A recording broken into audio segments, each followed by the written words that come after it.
Raider Nation, what's going on? It's Mitchell Renz, your host of the Raiders Wire. And coming up on today's show, we're going to be taking a close look at which player stocks are climbing and which ones are headed in the wrong direction. Normally, right after the silver and black take the field, I like to do a segment I call Winners and Losers. That's usually my go-to breakdown of who stood out and who struggled after a game.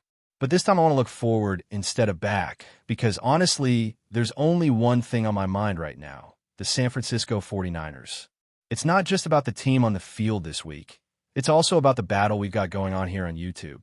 Our three biggest channels at Chat Sports, Cowboys Report, Raiders Report, and 49ers Report, are all in competition. And right now, this week, we're losing our subscriber battle to the 49ers channel. I'm not about to lose to them. So if you haven't subscribed yet, now's the time. We're going to take them down on the field, and we're going to take them down right here online. Make sure you're locked in and ready for Saturday, because that's when we make it happen. The way I've structured today's show is simple. First, we'll go through the offense, talk about a few players whose stocks are rising and some whose stocks are falling. Then we'll move on to the defense and do the same thing. But I've got to start on offense, and I've got to talk about Cam Miller, because if we're talking stocks up, this rookie sixth-rounder out of North Dakota State has earned his way into the conversation. In that preseason game against Seattle, Miller balled out, went 6 for 7 passing, and connected on a beautiful 41-yard touchdown to Cedric Jackson. He showed the ability to stretch the field, and that's something you love to see from a young quarterback. On the flip side, Aiden O'Connell has to go in the stock down category right now. And listen, I'm not saying Miller has suddenly jumped him on the depth chart. I'm not saying Miller is now QB2 and Aiden's QB3. All I'm saying is that Miller's stock at this moment is trending upward and O'Connell's is trending downward. Miller's been having a strong training camp. He's had a solid preseason, and there have been some whispers, not just from me, that Miller has been outplaying O'Connell lately. Some even say he's a better fit for Chip Kelly's offense. That's tough for me to fully wrap my head around, because I still think O'Connell should be the backup quarterback, especially considering all the moving parts he's had to deal with. Different head coaches, different offensive coordinators, rotating teammates, and receivers coming in and out. That's a lot to adjust to. But this is a big week for him, and honestly, a big week for every Raider, with joint practices coming up and a major preseason test ahead. Maybe this will light a fire under AOC and push him to step it up. Moving over to the wide receiver room, another name that's trending up is Alex Bachman.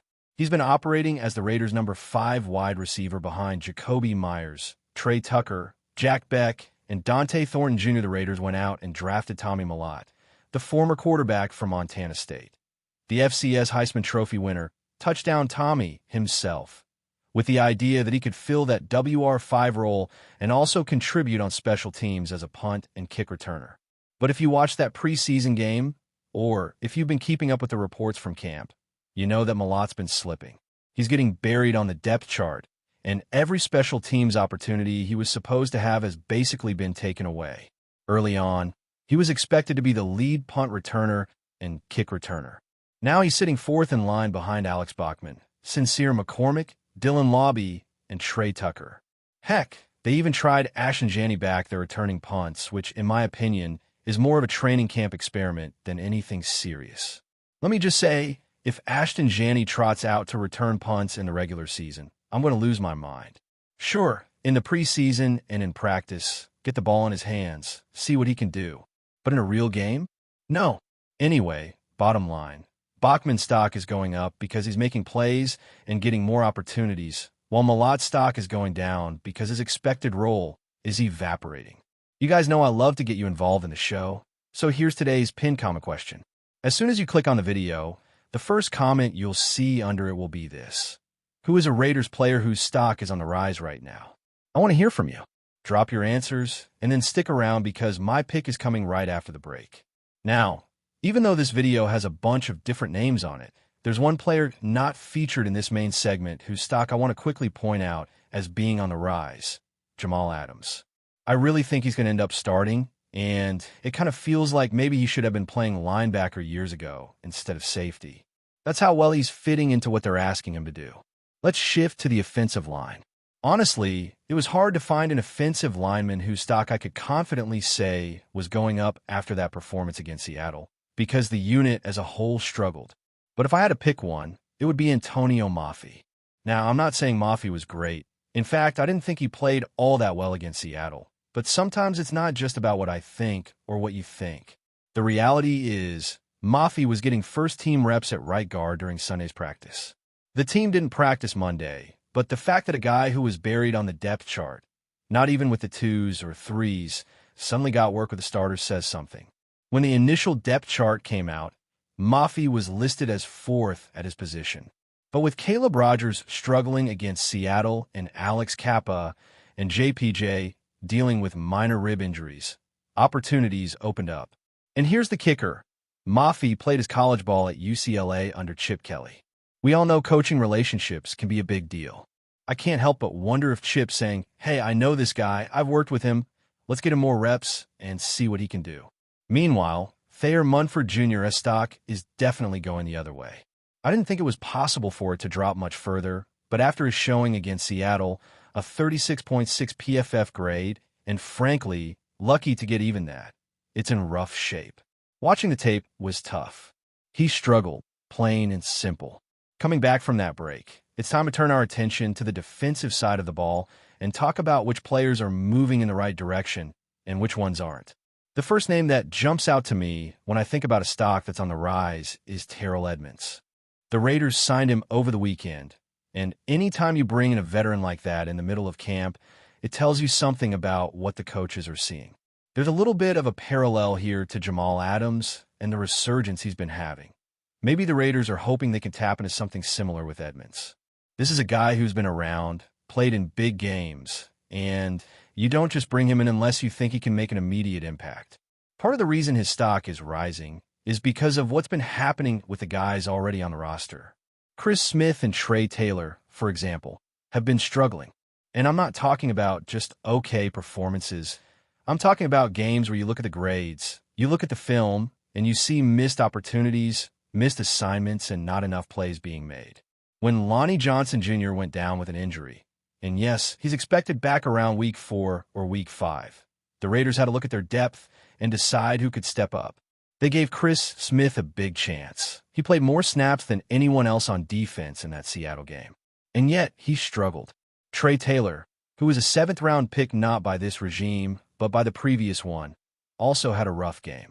His PFF grade came in at 35.2 overall, and that tells you a lot about how tough his day was.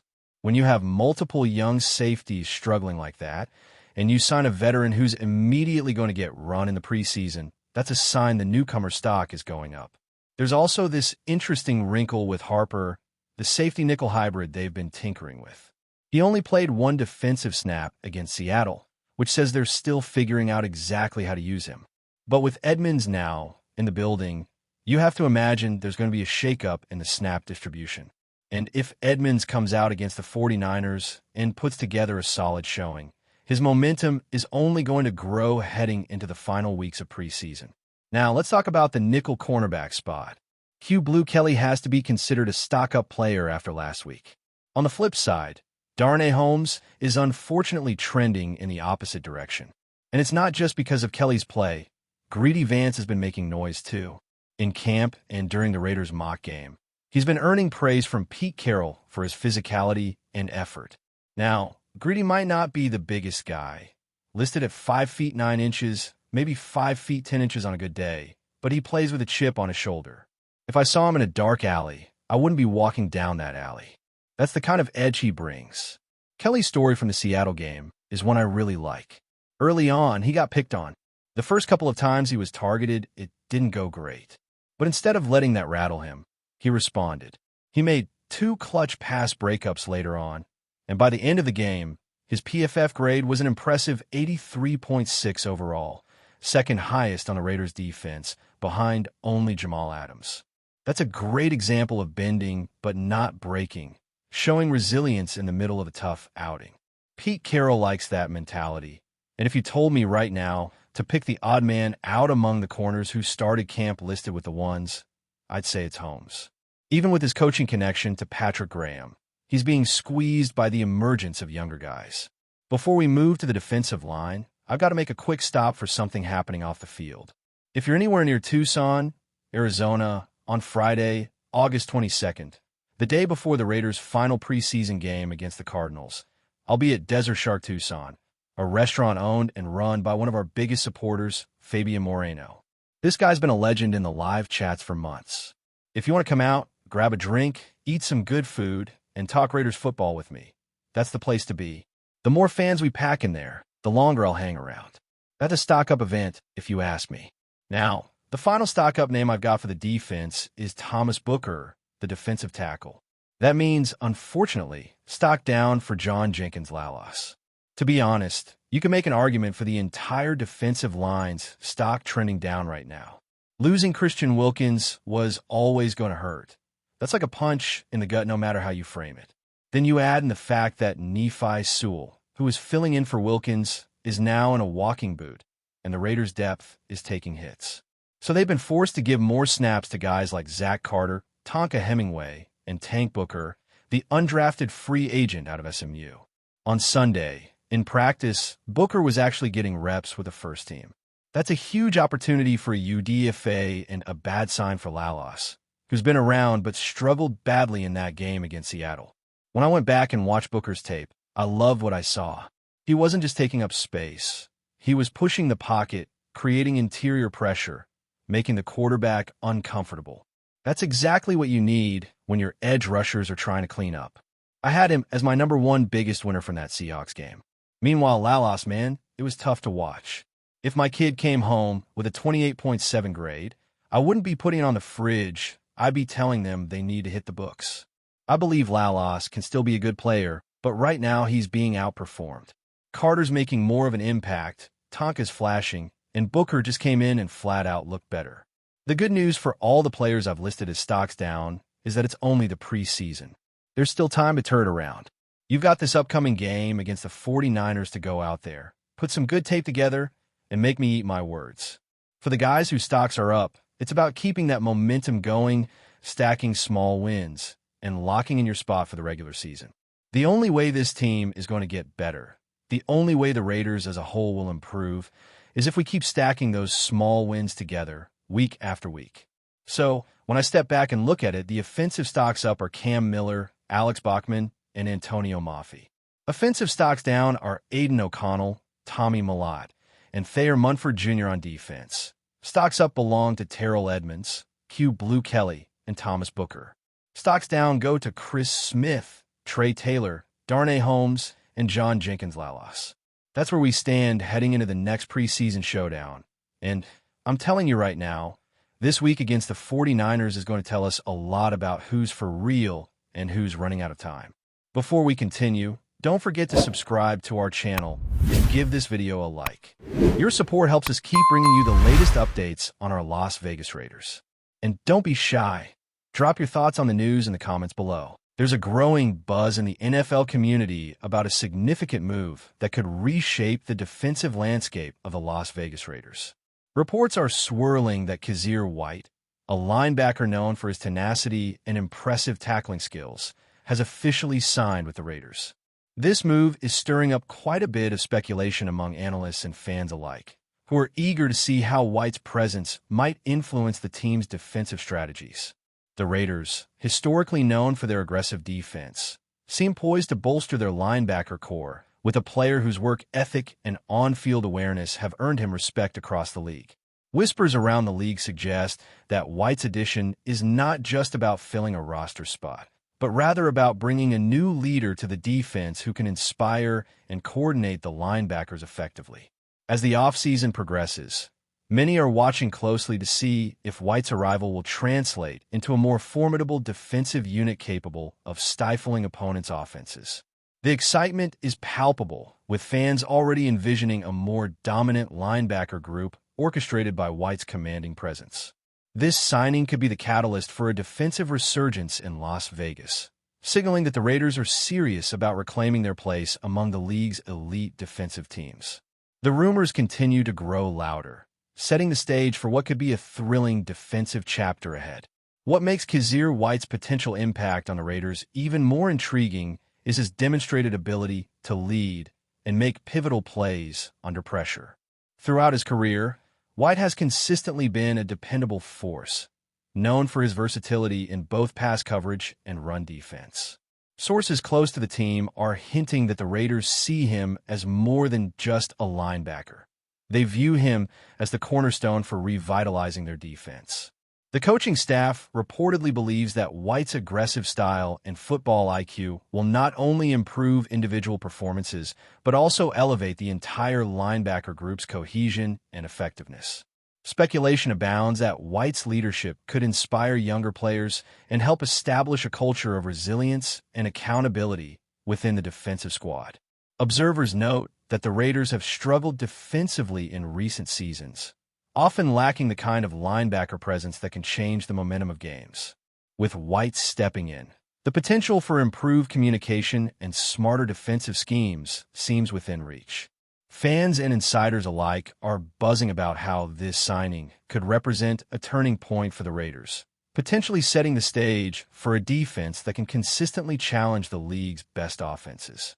The anticipation around KYZIR White's role is building, adding fuel to the rumor mill that this could be a defining moment for the franchise. Adding to the excitement, some insiders suggest that KYZIR White's signing with the Raiders could spark a domino effect within the team's defensive lineup. Rumors suggest that his arrival might encourage other defensive players to elevate their game, motivated by the presence of a linebacker who commands respect and attention. Analysts speculate that White's impact could extend beyond just on-field performance, influencing how the Raiders approach free agency and draft decisions in the coming months. The buzz hints at possible shifts in defensive schemes tailored to maximize White's strengths, allowing the Raiders to implement more aggressive blitz packages and complex coverage rotations. Observers are also talking about how White's experience and style of play could help bridge the gap between the coaching staff's vision and the players' execution on the field. The dynamic that White brings might be exactly what the Raiders need to transform their defense from inconsistent to intimidating. This growing chatter is fueling hopes that the Raiders are not just making a simple signing, but rather embarking on a strategic overhaul designed to reshape their defensive identity. Fans eagerly await confirmation on how White's integration will unfold during training camp and preseason, as the rumors continue to swirl about the potential renaissance of the Raiders' linebacker group. The buzz is building, and the league is watching closely to see if this signing becomes a turning point. Behind the scenes, insiders are whispering that the Raiders see KYZIR White as the defensive leader who can unify the linebacker unit and bring much-needed toughness to the squad. There is speculation that White's signing is part of a broader vision to inject experience and grit into a defense that has faced challenges in recent years. Sources suggest that the Raiders' front office and coaching staff have been actively courting White, impressed by his ability to read offenses and make game-changing tackles. Rumors are flying that the team believes White's leadership qualities will resonate well with the locker room, helping to foster a winning mentality among the defensive players. It is said that White's presence could influence the team culture positively, encouraging accountability and resilience on and off the field. The Raiders might be banking on this signing to inspire a defensive renaissance, one where the linebackers take center stage and disrupt opposing offenses consistently. The anticipation is growing that White's addition will not only improve the Raiders' defense statistically, but also inject a sense of confidence and pride that has been missing. The rumor mill suggests that this move could be the beginning of a new era for the Raiders' defense, with KYZIR White at the helm leading the charge. The intrigue surrounding this signing continues to captivate fans and analysts, all eager to see how this story unfolds on the gridiron.